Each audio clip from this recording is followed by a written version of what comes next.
सदर पीटीआई परवेज इलाही coat Lakhpat jail से रिहा, ज़हूर इलाही पैलेस पहुंच गए। अहलिया और दीगर अफराद ने इस्तकबाल किया। परवेज इलाही कहते हैं, मैं साबित कदम रहा, जजों ने हक और सच का साथ दिया। गुजरात के लोगों को ज्यादतियां और जुल्म सहना पड़ा, हमारा मैंडेट तक चुराया गया। शुजात साहब के बच्चों से मैंडेट वापसी तक कोई बात नहीं होगी।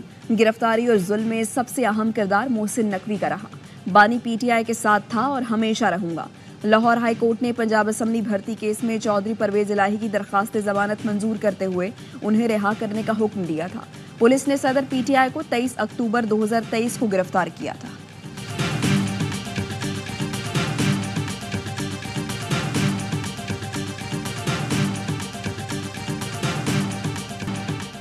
तर्जुमान पीटीआई रऊफ हसन पर इस्लामाबाद में हमला, निजी चैनल के बाहर ख्वाजा सराओं ने घेरा, मारा पीटा और ब्लेड के वार किए। रऊफ हसन के चेहरे पर गहरा जख्म आया, 19 टांके आए।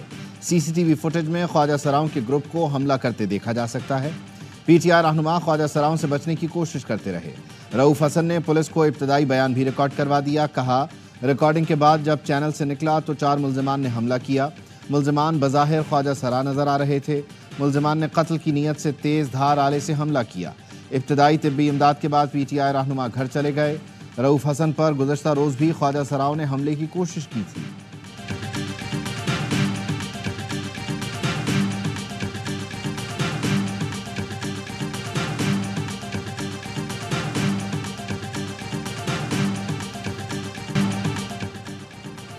रऊफ हसन पर हमला जानलेवा था, उनकी शहरत बर्बाद किया गया। अल्लाह ने उन्हें दूसरी जिंदगी दी। चेयरमैन पीटीआई बैरिस्टर गौहर ने कहा, रऊफ हसन की किसी के साथ दुश्मनी नहीं। शिबली फराज ने सेनेट को रऊफ हसन पर हमले से आगाह किया। कहा, हमलावर बज़ाहिर ख्वाजा सरा था, वाक़े की तहकीकात कराई जाएं। वज़ीर दाखिला ऐवान में आकर हमले से मुताल्लिक बताएं। पीटीआई अरकान ने रऊफ हसन पर हमले के खिलाफ ऐवान से वॉकआउट किया। वज़ीर कानून आज़म नज़ीर तारड़ ने ऑपोजिशन को कानूनी कार्रवाई की यकीन दहानी कराई।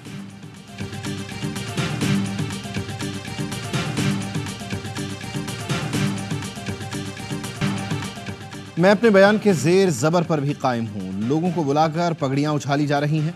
पाकिस्तान का अदालती निज़ाम इस वक्त 140वें नंबर पर है। सारा इनाम केस में कुछ नहीं हुआ।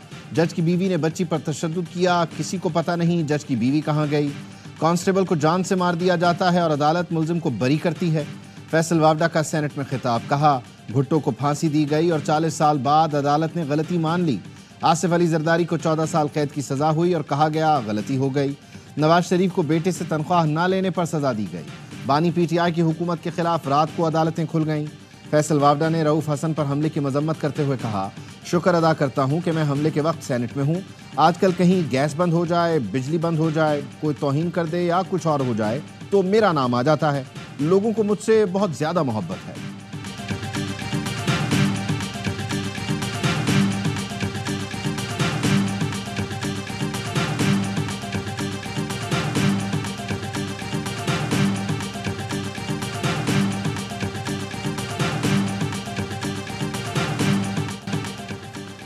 जो बानी पीटीआई ने कहा वही साइफर में था। साइफर केस में एफआईए प्रोसिक्यूटर के दलाइल, सजा के खिलाफ इस्लामाबाद हाई कोर्ट में अपीलों पर समाअत। प्रोसिक्यूटर ने चार्जशीट सुनाते हुए कहा, बानी पीटीआई ने वज़ीर आज़म की हैसियत से सरकारी खुफिया दस्तावेज को अफशा किया। चीफ जस्टिस ने पूछा, क्या महज मालूमात देना भी जुर्म है? एफआईए प्रोसिक्यूटर ने कहा, जी, वो भी जुर्म बनता है। उससे कौमी सलामती को नुकसान पहुंचा, दूसरे मुल्कों ने फायदा उठाया। बानी पीटीआई ने साइफर मतन में हेरा फेरी की। जस्टिस मियां गुल हसन औरंगजेब ने कहा, आप कह रहे हैं साइफर का दुरुस्त मतन अफशा कर दिया, तो हेरा फेरी क्या हुई? प्रोसिक्यूटर ने कहा, साइफर अफशा से अमेरिका से ताल्लुकात खराब हुए। चीफ जस्टिस बोले, अमेरिका से ताल्लुकात खराब होने की क्या शवाहिद हैं? क्या अमेरिका ने वीजे बंद कर दिए, तलबा के दाखिले बंद कर दिए, तिजारत बंद कर दी? प्रोसिक्यूटर ने कहा, दस्तावेज सिर्फ अदालत को दिखाने के लिए ला सकते हैं। समाअत आज फिर होगी।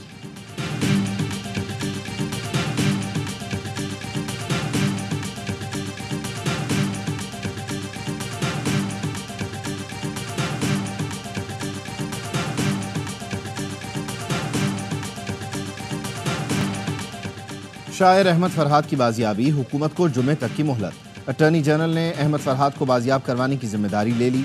जस्टिस मोहसिन अख्तर कियानी ने कहा, बंदा रिकवर ना हुआ तो रियासत की नाकामी होगी। यकीनी बनाना होगा आइंदा कोई शख्स नहीं उठाया जाएगा। सेक्रेटरी दाखिला अदालत में पेश हुए, सेक्रेटरी दिफा नहीं आए। अदालत ने कहा यही चीज तो खत्म करनी है। वजीर आजम अदालत आ सकता है तो सब आ सकते हैं, उनसे बड़ा तो कोई नहीं। लापता बलोच तलबा केस में जस्टिस मोहसिन अख्तर कियानी ने रिमार्क्स दिए, कोई प्रेस कॉन्फ्रेंस करता है तो करता रहे, हमें फर्क नहीं पड़ता। कानून के मुताबिक काम से रोकने की बात कोई नहीं करता, सिर्फ खिलाफ कानून काम करने से रोकने की बात करते हैं। कोई दहशतगर्दों को सपोर्ट नहीं कर रहा। एजेंसीज के काम का तरीका कार वाजे हो जाए तो अच्छा होगा।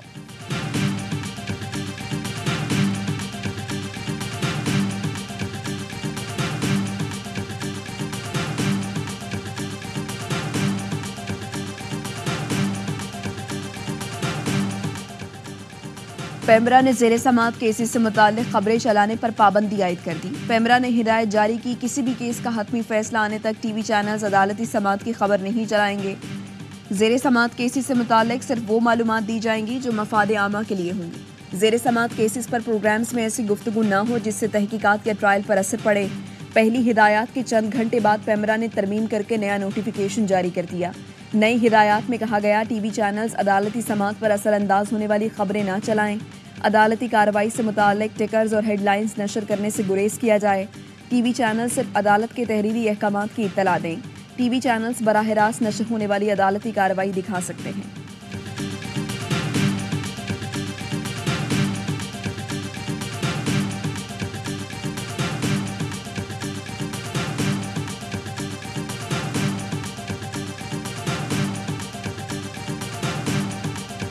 जिंदा है सहाफी, जिंदा है, जिंदा है सहाफी, जिंदा है, जेलू में जाके जिंदा है। एक पर हमला, एक पर हमला, सब पे हमला। पंजाब असम्बली में हतक इज्जत बिल की मंजूरी, सहाफ़ियों का शदीद रद्द अमल काला कानून करार दिया। हतक इज्जत कानून और कोयटा प्रेस क्लब की बंदिश के खिलाफ इस्लामाबाद में एहतजाज। मुकर्रीन ने कहा, पंजाब हुकूमत का हतक इज्जत का कानून मुतनाज़ है। जमहूरियत मजबूत न होने की वजह से सहाफ़त को खतरात रहते हैं। कोयटा प्रेस क्लब की तालाबंदी, सहाफ़ियों पर हमला है। रहनुमा PFUJ लाला असद पठान ने कहा, हतक इज्जत बिल पर पंजाब हुकूमत ने सहाफ़ियों को धोखा दिया। प्रोग्राम दी रिपोर्टर्स में गुफ्तगू करते हुए लाला असद पठान ने कहा, हतक इज्जत कानून जैसे काले कवानीन को मानते हैं न मानेंगे। पुराने हतक इज्जत कवानीन में मसाइल हैं तो तरामीम लाकर दुरुस्त करें। सियासतदानों की जानिब से भी मजम्मत, कौमी और सूबाई असम्बलियों में आवाज़ उठाने की यकीन दहानी।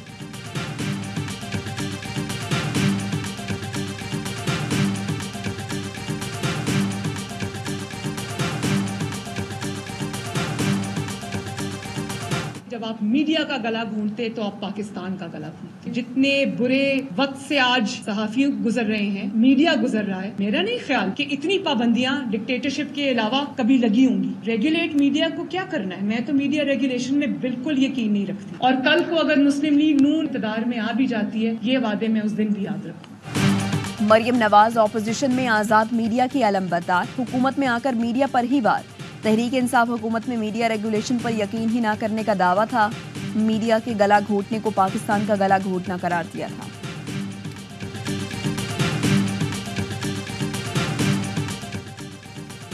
पाकिस्तान और जर्मनी का मुख्तलिफ शोबों में ताउन जारी है। जर्मनी के साथ एक अरसे से अच्छे ताल्लुकात हैं। वज़ीर आज़म शहबाज शरीफ की जर्मन वफ़द से उन्हीं की ज़बान में गुफ्तगू। दो तरफ़ा तिजारत और सरमायाकारी की मौजूदा सतह को मज़ीद वसअत देने की ख्वाहिश का इजहार। कहा, जर्मनी के साथ मुख्तलिफ शोबों में ताउन बढ़ाने के लिए पुरअज़्म है। जर्मन वफ़द ने कार्बन क्रेडिट मार्केट में सरमायाकारी में दिलचस्पी का इजहार किया।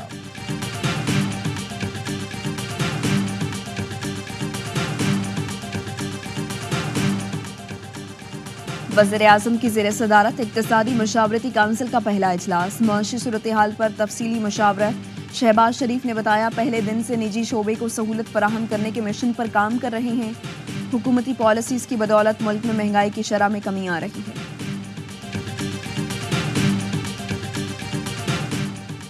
सऊदी वली अहद शहजादा मोहम्मद बिन सलमान ने पाकिस्तान के साथ दहशतगर्दी की रोकथाम और तवानाई के दो तरफ़ा मुआहिदे की मंजूरी दे दी।